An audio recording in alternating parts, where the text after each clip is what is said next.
Peace, everybody. What's good? It's the boy Coach Malachi Williams, and you are now tuned to True Media Today USA Boxing. Let's go. I want everybody to check this out. Man, when it comes to Vergil Ortiz, bro, and I don't mean to just jump right into it, but, when it comes to Vergil Ortiz, this guy must have the worst luck in the world.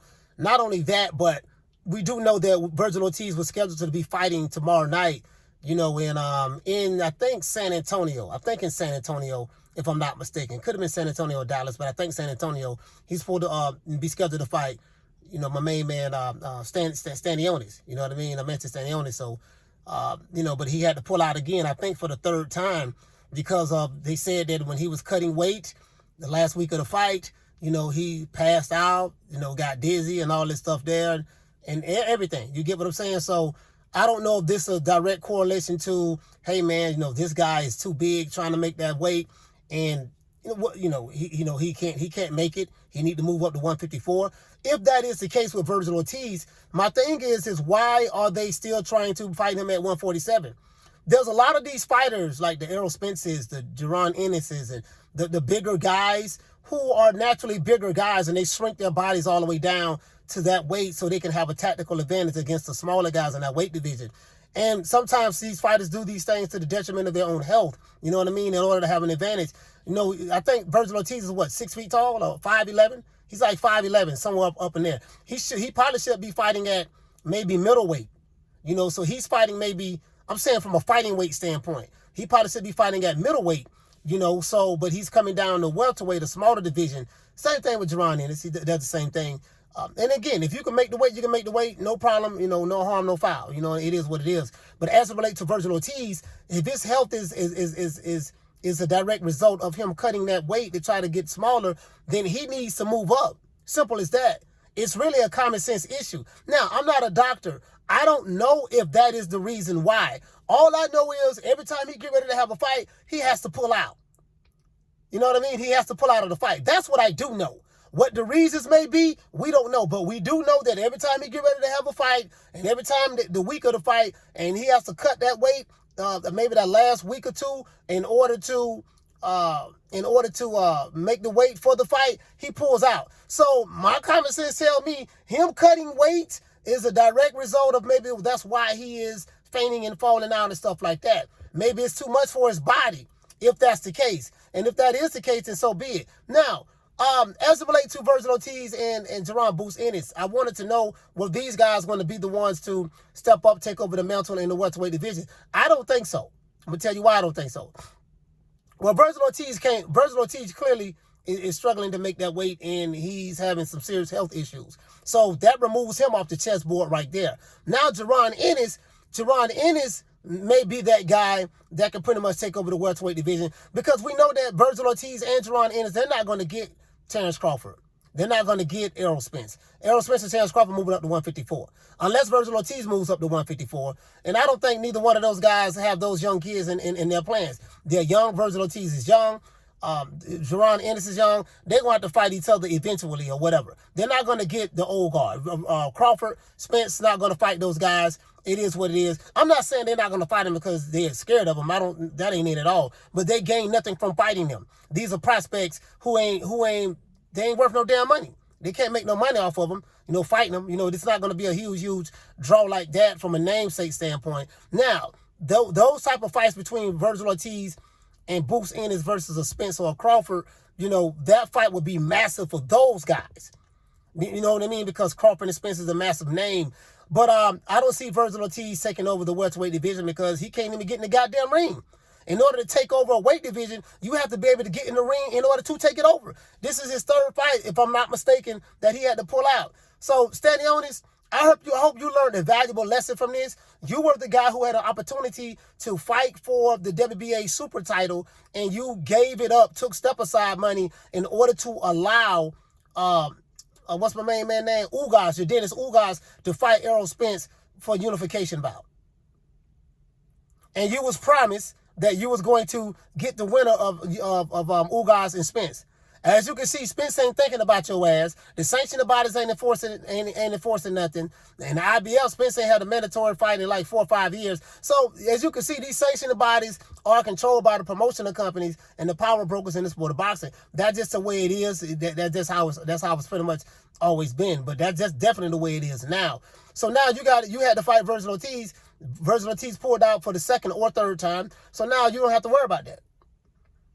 Now you're right back to square one. I hope this is a lesson for all fighters. If you are a young fighter or a fighter and you have an opportunity to fight for the title and a promotional company or your company say, hey, man, listen, they're going to offer you step aside money, man. You know, I advise you to take the money and allow them to fight to have the unification bout. You know what I mean? And once they have the unification bout, you would get the winner of that fight. That shit don't mean nothing. Any fighter falling for that bullshit, stand on your square. No, man, look, I don't give a fuck about no step-aside money, dog. I'm going to make all that money back. I'm going to make that money and some by taking this fight. I want to fight this guy. Win, lose, or draw, I want to fight him. You get what I'm saying? Same thing with Tim Tszyu. Now, as it relates to Jaron Ennis, now Boots may have an opportunity to clean up the welterweight division because Spence and Crawford are going to leave. They're going to leave. He's going to have an opportunity to clean up the welterweight division. Maybe he can fight Keith Thurman. The thing is, Keith Thurman on his nuts right now. He on his nuts. You know, he sat there and bullshitted and played all these years. You know, after the Manny Pacquiao fight, now I wanted to fight Spence. I thought we was going to get Spence. He said we tried to put him on. He said that we tried to do like a political full court against Errol Spence.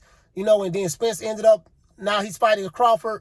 Now, you know, someone like a Keith Thurman, you don't bullshit it so much, played yourself out the pocket. You was the man back then. Back then, you was the man. One time, Keith Thurman, you know, you better not duck me, thun. You better not duck me, thun. Remember that? Now, guess what? Motherfucker ain't think about your ass. Your hairline receding all the way back to the top of your head.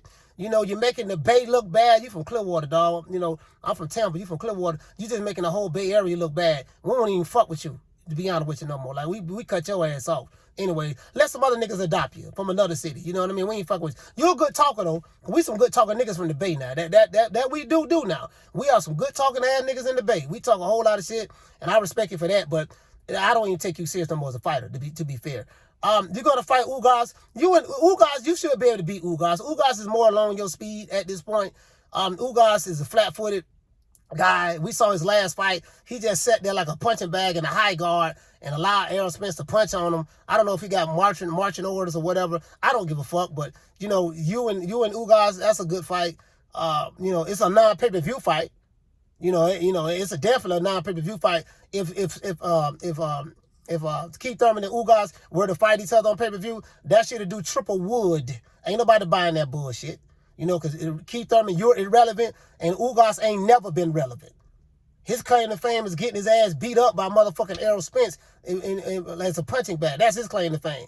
So ain't nobody think about that nigga there. The Cubans ain't fucking with him. You know what I mean? He need to grow his eyebrows back. But anyways, that's neither here nor there. Jaron Ennis can clean up the welterweight division with those guys. You know, he can fight the Keith Thurmans. Now, Keith Thurman going to be a little bit problem because he still have his legs. He can fight the Keith Thurmans. He can fight your Dennis Ugases. But, you know, I do know that Jaron Ennis wants a title shot. You know, and I think I think the route that he went the IBF route, which is the Errol Spence route. Because Errol Spence have 3 of the titles in the welterweight division. He has the WBA, the IBF, and he has the WBC. So, you know, that's where he's at right now. You know, so Jaron Ennis can pretty much go that route, you know, once those belts become vacant, you know, because they will become vacant after the 29th, more than likely. I think both of those guys, Spence and Crawford, is moving up. You know, I fully anticipate Spence knocking Crawford out on July 29th, fish fry. And it is what it is. So, you know, Jaron Ennis can take over that division. However long he can make the weight, I think he can make the weight fine. I don't hear anything about Jaron Ennis having issues making the 147-pound weight. Vergil Ortiz, I don't know if he's going to be able to. As a matter of fact, I don't think so at all. At this rate, Vergil Ortiz is out of the ring more than he is in the ring. And the way he keep, you know, having his fight getting rescheduled, like he may be turning off a lot of fans, even though it's not his fault from a health issue. But at some point in time, you you got money and stuff like that. Doctors should have been to figure out what's going on with you, and you probably need to just move up, bro. Just move up and wait. It is what it is. You can't make the weight, and if this weight cut is a direct, it's a direct result into why you're fainting and passing out and all this stuff before the week of the fight, bro. You just need to move up. Maybe you and him and Boots will probably fight each other later on down the line. The biggest Vergil Ortiz is him and Boots. I can see both of them at 160. Y'all should be fighting that middleweight. Like literally right now, they should be fighting that middleweight. But more than likely, whatever advantages that they have at 147, they're not going to have it at 160. So that's probably the reason why they're staying at the weight. But Vergil Ortiz is going to have to move up. Jaron Ennis. Maybe if I was a betting man, I would put money on maybe he would be able to take over that welterweight division. Stanionis is another guy that's there. Stylistically, Stanionis is an inside pressure fighter. Trap counter game on the inside pretty good. Try to roll with shots in the pocket. Stylistically, maybe his style is tailor-made for someone like a Vergil Ortiz, or maybe it's not. Maybe that's his style. Because this is the thing. I don't know if how good someone like a Boots really is. He looks good. He looks flashy and stuff like that, but we haven't seen him fight nobody. So when you fight tomato cans, you can look like Muhammad Ali / Roy Jones Jr. in his prime / Sugar Ray Robinson / Roberto Duran / Salvador Sanchez. He looks like all of those guys wrapped into one, but he fighting tomato cans. This nigga don't fault what Boots is 30 and 0, 89 knockouts. This nigga don't fault can after can after can after can after can after can after can after can. He ain't fighting nothing but cans. So I don't seen this before. You be hyping these dudes up, off a resume full of bombs and tomato cans. No disrespect to the fighters that he fought, but that's just the reality of the situation. But if I am to believe the hype that's coming out of Philly, if I'm to believe the hype that's coming from the Alphabet Boy, because they were hyping him up because they wanted to put him on Crawford and stuff like that. They don't never talk about Boots and Spence. There's a reason why. The Errol sections always have an angle. They always have some kind of inside, niggeritis, angle. But anyways, if as talented as they say he is, if he is that, then we're going to see where it go at. I haven't seen him fight anybody. So once he fights somebody, a live dog that can really, really wallow, that ain't really like the other tomato cans he fought, then we gonna know what Boots have. But according to the hype, he's the second coming. He's the second coming of Ray Leonard, Roy Jones. So if that is the case, he should be able to dominate the welterweight division soon.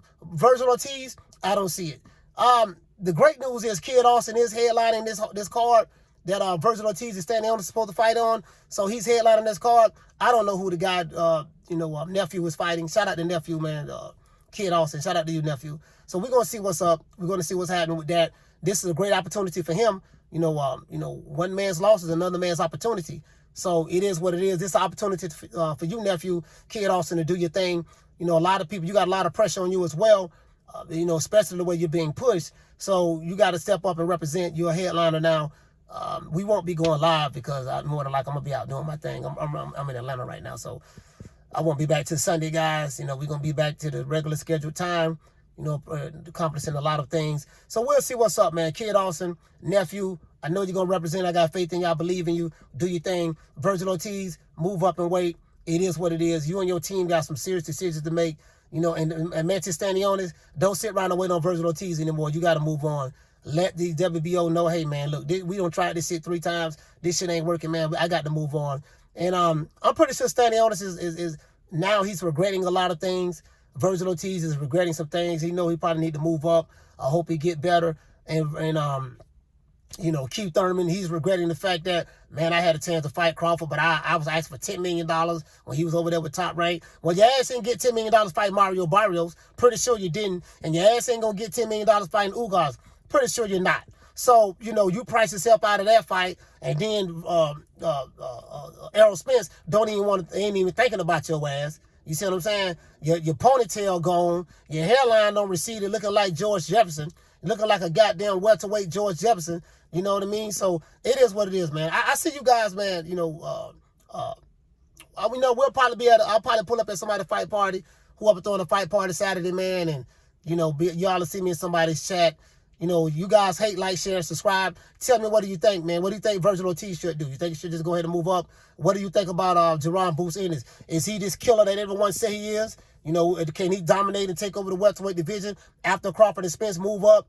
What do you say about Keith Sometime Thurman? We don't stop fucking with him in the Bay. You guys still riding with him? I'm not. And what about Ugas? We ain't got to think about Ugas. He ain't nobody. He ain't never been nobody. So just tell me, what do you think, guys? Hate, like, share, subscribe. I see you guys on the next one. You know my motto. Don't meet me there, beat me there. Peace.